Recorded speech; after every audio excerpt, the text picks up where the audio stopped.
Amang Diyos, turuan mo ako kung paano sulitin ang bawat pagkakataon na maging iyong tagapagsalita sa mundong ito. Lalo na ngayon dahil marami ang kailangang makarinig mula sa iyo.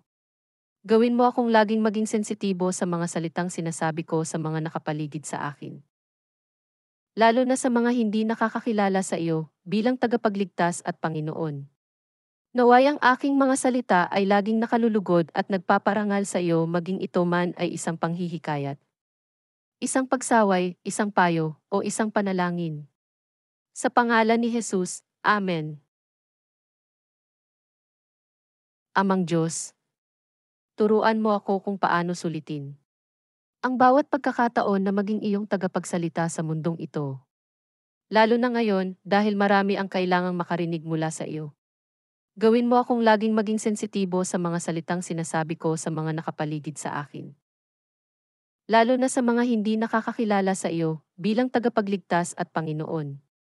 Naway ang aking mga salita ay laging nakalulugod at nagpaparangal sa iyo maging ito man ay isang panghihikayat, isang pagsaway, isang payo, o isang panalangin. Sa pangalan ni Jesus, Amen.